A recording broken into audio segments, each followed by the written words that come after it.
Size Amerika Green Card bilen geleceklere, talip olup geleceklere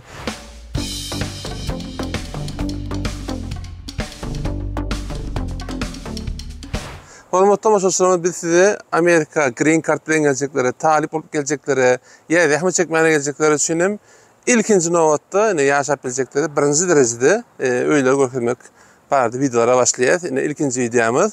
Gelin öý bilen tanışaýlyň. Şuleýi boş öý, man Amerikada öýler şundarak boş bolýar. Gelenizde ummarada görjek öýleriniz şeýle bolýar.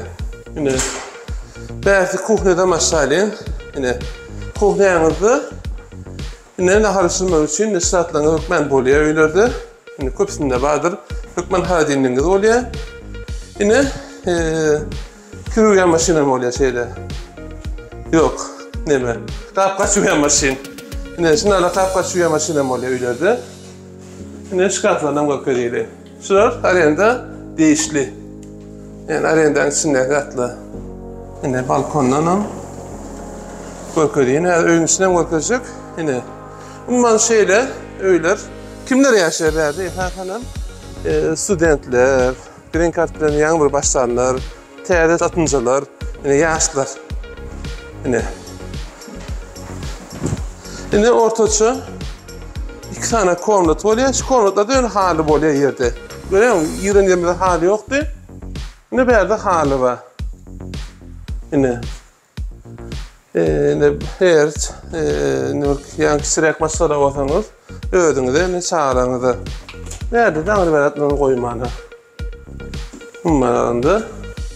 Elbette şöyle şkaflara bolýar, eşiklerini goýmany. İçinde diwan içinde şkaflar. Hakikatyny hemen bilemek.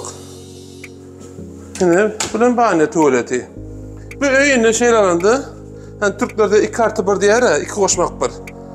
Şu semada, bizim semamızda 3 komnat diýsem bolýar. Bulan bahanesi. Şeratlar arenda değişdi bolýar. Elbette ýaşaýan ýerinde ýa-da onuň görkezýär. Hawuz bolýar. Kırmaşyny öýüň içinde bolmaýar. Amerikada umumalanda kırmaşyny öýde bolmaýar. Eşikleri duymak üçin ýürükde bir ýer bar, onu mä görkezýär. Ozaň bärde sport edýändiňiz, sport sal, hawuz, onuň şoň içinde. Kiçik bir öý, umumalanda internet baglamak üçin şeýle bir zat gelýär, ýöne goşmaçy özüňiz internetiniň tizini belläp bilýäňiz. Mesela bizim öýümizde internetin tizi 500'tü. Ozaň dünýäniň çalşylydyk. Täzesini mugut berdi, şol waka 1000. Yani sekundda 1000 megabitlik interneti 500 wagtyna berildi. Aparatlaryna öýder içinde mugut. Onu belläkesin. Umanda kiçik öý. Täze ýaş satynjylara ne bolýar, ýa gaýdanym Green Card bilen gelen ýadaňyzda şundalyk öýleri. Bir şu adny Kaliforniýada elbetde. Ýöne Amerikanyň her ştatyna görä, her şäherine görä öýler ütkeýär. Şonuň üçin näder size baha berip ýaňyşdyrmak istemok, sebäbi niýede haý şäher içe bolsaňyz, şu ýeriň bahalaryny gözlemeli, özüňi seretmeli. Ýöne $1000, $3000, $4000 arasynda diýip aýtyp bilersiz bu malamyzda. Ýöne mesela üçin şu öýüň bahasyny mesela üçin Texas'a gitseňiz, o iki etaş aýratyn öýle bolýar, şona mat bilersiňiz. Gysgaçyk öý tanıştırdık. Häzir olsa ne hip bolsa size umman baseýkan görkezýärdi. Soňra mene triwler ýerine görkezýärdi. Soňra sport sal görkezýärdi. Normal tomoşaşymyz eger şundalyk öýler görmek isleýänmiňiz, biz Amerikada bolan wagtymyz, wagtlaýyn bolan wagtymyz şeýle öýleri wagt tapdykça tanıştyryp bilersiz. Ýene bir zat belläýli. Esas goşlar bilen baglanşykly. Ýani başga belleşmeýärlik goşlarçylar bar diňe. Beýlek goşlary özüňiz satnan bolýaňyz. Şu ýerde esasat Amerikada köçede üstünde free ýazan, ýani mut ýazan goşlar görüp bilersiz. Aslında bir näse men ýazgam etdim. Aýratyn videosy paýlaşjak diýip bolsa, o näme demek bolýar? Sen şunlara koýdy ýaşaýan. Mesela şu bir ýazyr Davis'ten gidemizde şu ýerde alan goşlarymyzy näme etip bilersiz? Satmak ansat däl. Tanışamýok bärde. Türkmenistan mümkinçiligi hem ýok. Näme etmeli? Bizim üstüne free ýazyp, mut diýip köçäň ornuna goýmaly, gerek adam ulanýar. Olan bir ayrıtı video ettilerin. Yine koştuğun adam şey etipdi, adamın arkasında bir arkadaşlığım oluyor aslında.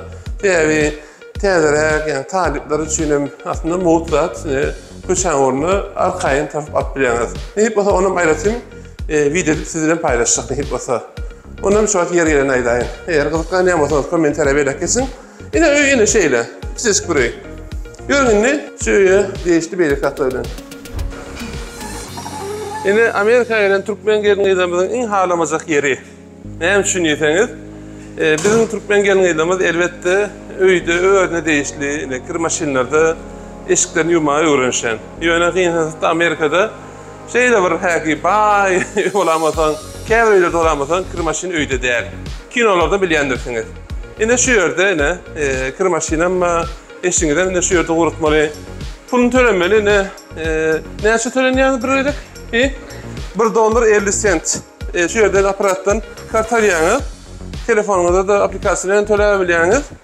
Her gerek bir maşinka eşiğine duyacak olsanız $1.50 tersine değer yani ekene. O zaman kurutacak olsanız şu bakar şey değil mi? Umman çağırlar, umman ezefilen ihtiyarlı ve kavulyalı. Ben ön talip vaktım ve gelen vaktımda benim özüm uyuyattım o vaktları. Ne unuttursayım orayla. Yine. Şeyle, elbette bir ne sanak var. Yönü ne mi? Dişmeyeler, Türkmen gelin eğitimimizin Amerika'ya geleninin hağlamacak. Zaten biri, tabi özüne değişli, şartı var, kırmaşinin olmaya. Yani kopyada da olmaya, şeyle değil ne. Ötede esas poçta sisteması, her nehil teknoloji ötemmasa da hat sisteması has gündelik kullanılıyor. Bir de gündelik her vakti geliyor, poçtamıza gelip ve köpüdat elektronik iyi verilse de yöne poçta bilenem hükmen suratda da uğratıyorlar. Son için günde deniyorlar, şuram yerden geldik, hat geldir, mekteplerinden geliyor, sağıran, yamağa değişti geliyor, umman öğe değişti geliyor. Yani her gün deniyorlar, umman hatlan geltiriyor. Yöne misal için Amazon'da zaten köpten sevk raşin getiriyorlar, yöne hat sonra mesatlara bile şeyle poçta geliyor.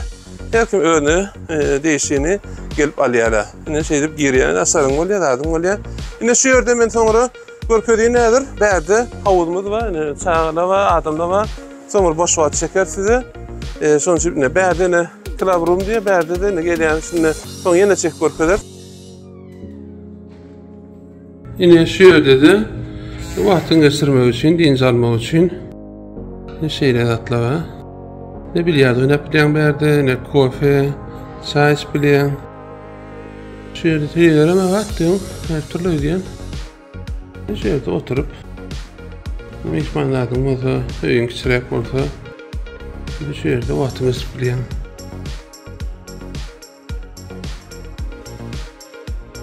Ne harınlardım olsa, ne kızdırım bilen.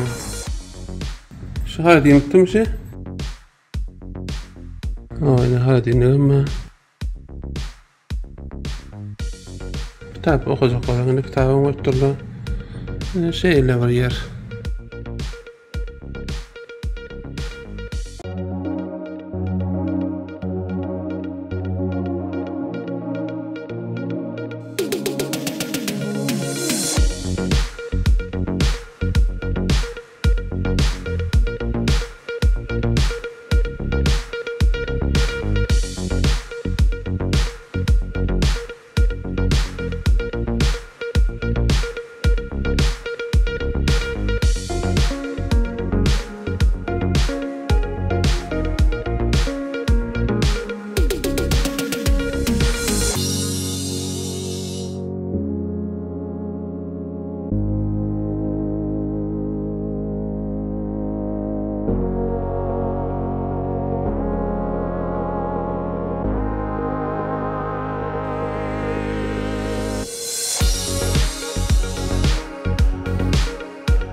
Amerika'da bilýäňiz it saklaýarlar köp.